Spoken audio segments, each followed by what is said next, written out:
What's up guys, we're back with Young Race Predictor. Today we are going to be doing the Spanish Grand Prix predictions. And again, I'm aiming for 50 subscribers, which is directly a big jump. However, I still, I'm going to ask you to click that subscribe button for more videos and knowing more predictions about the F1 2021 races. Now, we have seen like all the races. We have seen Bahrain. This was the result actually.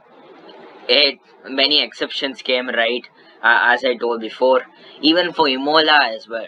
And in Imola, in fact, there was an exception. Like, moreover, Lewis Hamilton was correct for me. Norris was correct for me as well when it comes to the qualifying grid, including I think Sebastian Vettel. Yes, and when it came to the driver of the day, I was so close. I was almost about to like rejoice after seeing that Yuki Tsunoda was going to finish in the top 10. Sadly, immediately after the red flag, he spins out onto the gravel. Another thing that came out perfectly right was the DNFs. That was like I've written maximum 3. And there were actually 3 DNFs, Bottas and both the Williams. And when it comes to the podium, Lewis Hamilton did not win, sadly, but he got the fastest lap, so that was right. Max Verstappen finished on the podium, which is another exception that turns out right. And instead of Daniel Ricciardo, we have got Lando Norris earning another podium in the start of the year. Now, it's a really good start for Lando Norris. It's Hamilton from Verstappen, from Norris, from Leclerc and Bottas, the top 5 on the Drivers' Championship. Portugal, the race is yet to start. However, more than 50 views for this video. Now, when it comes to Spain, now, as always, we are going to talk about the DNFs, the driver of the day, the podium, and the qualifying grid. Now, it's always better to start off with the last 5. It's much easier to explain. Moreover, there are better players than the last 5 of the grid.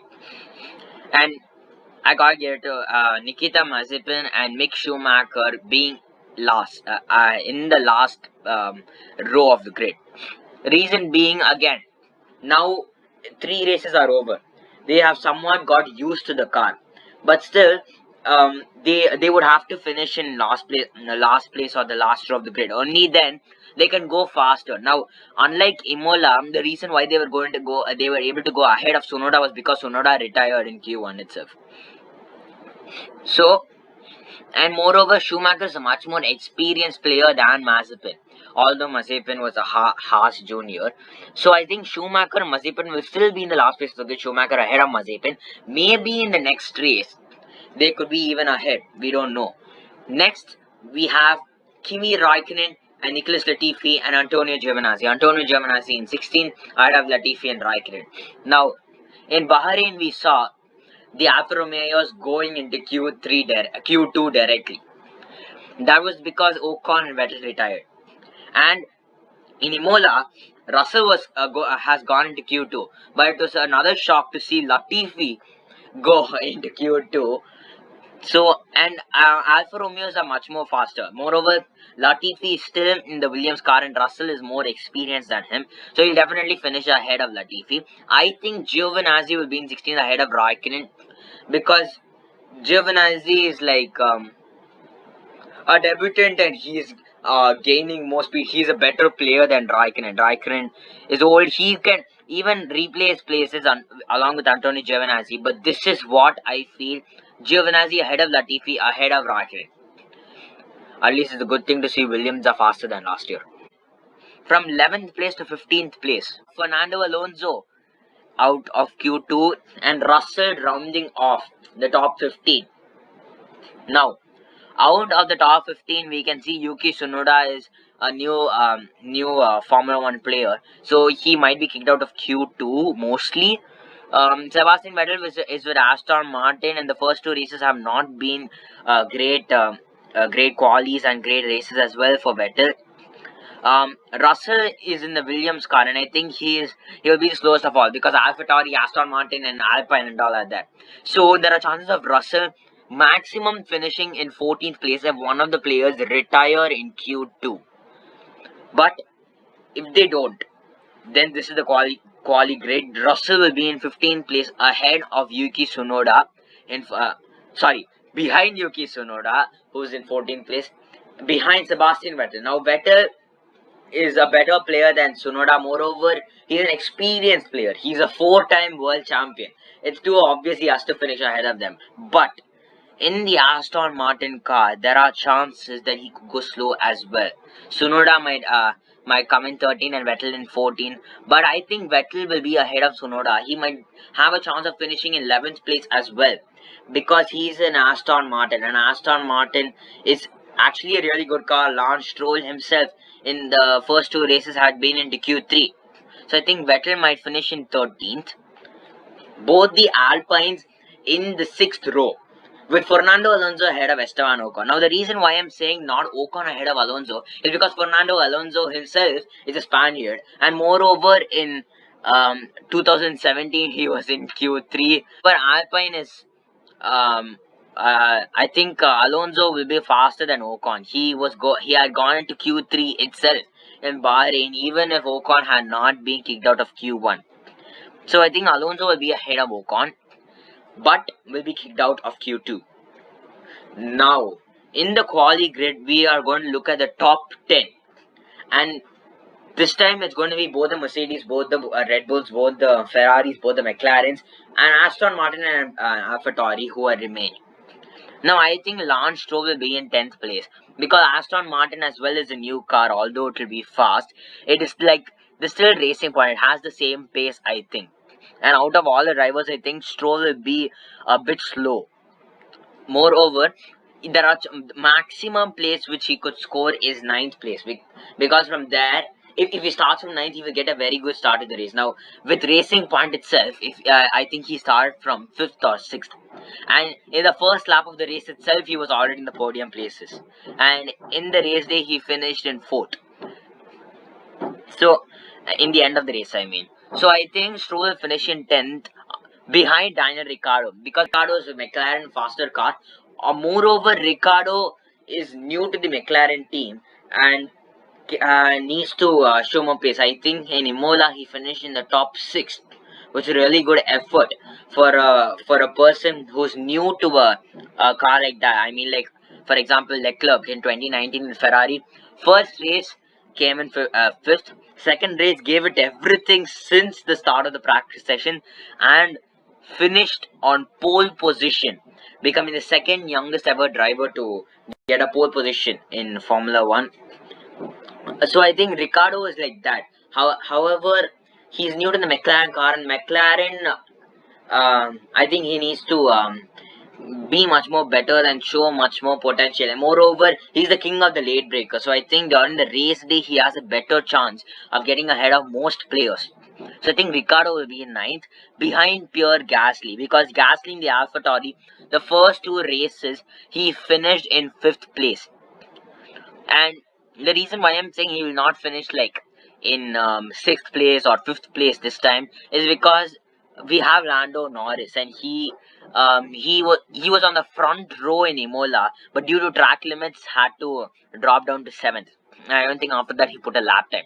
So I think Norris will be ahead. Sainz, the Spaniard in his hometown, is with Ferrari, and Ferrari is a really fast car as well. We have seen Leclerc finishing in 4th place in the first two races of the season when it was quali. So I think Leclerc will be in ahead of Gasly as well. So I think Gasly will be in 8th. Sainz will be ahead of Charles Leclerc. Now, it's his hometown, and I think he knows where to reduce his pace, where to gain more pace, and where to increase his speed.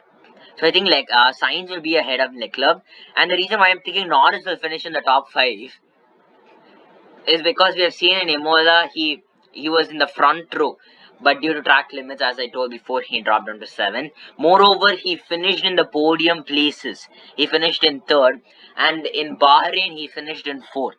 So I think he has a better shootout during the quali, and he might finish in 5th place. So Lando will be in 5th.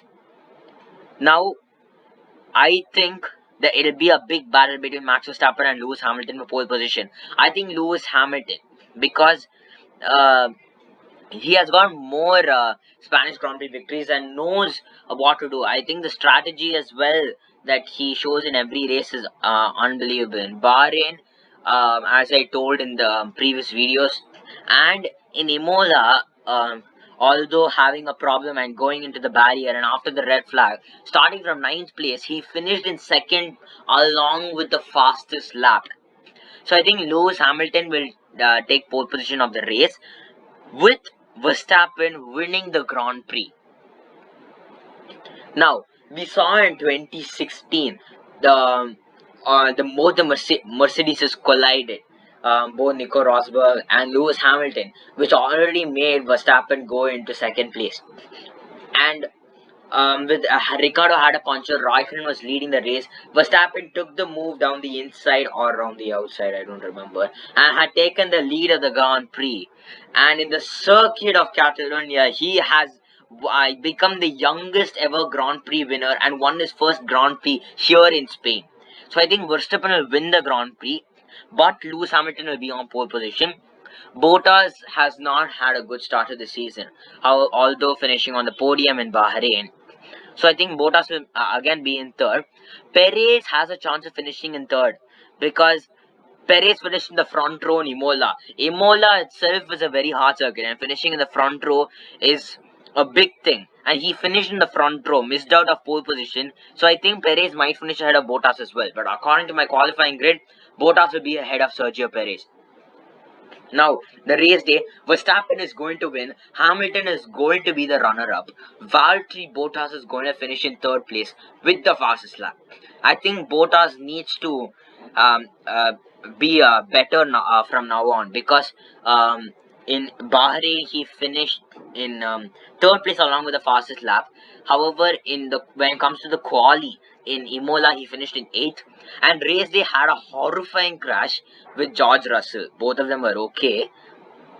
So I think Bottas can do better when it comes to Spain, and he will be better when it comes to the fastest lap as well. So it will be Bottas in 3rd with the fastest lap. Fernando Alonso will be the driver of the day. The reason being, the Spaniard is starting from 11th place on the grid. He has a chance of finishing in 7th or 6th or even retiring the race. But Alonso, he started in Q3 in the 2017, 2018. He got out of Q2, but finished in like 12th or 13th place according to me. So I think Alonso has a greater chance of becoming the driver of the day. Moreover, he is in a championship winning car, and he got his first ever point of the season in Imola. So I think Alonso will be the driver of the day. Maximum DNFs will be 3 DNFs. So this is my predictions. Hope you enjoyed this video. Make sure you click the subscribe button and hit the notification bell for more videos. Portugal is still not out yet. It's going to be next month, and I'm still looking forward to the race. Bahrain has turned out well with very good results when it comes to my predictions. I mean, I thought Bottas would be on pole, but Hamilton's position was correct. I thought Bottas will win the race. However, it was a Mercedes who won the race. Many exceptions might turn out right as well, but I hope this turns out superb. And I want another important note, I'm really aiming for 50 subscribers, which is a big jump. I'm again repeating it. I just want you guys to click the subscribe button, view these videos a lot, and like these videos. Hit the notification bell for more, and meet you guys next time. Goodbye.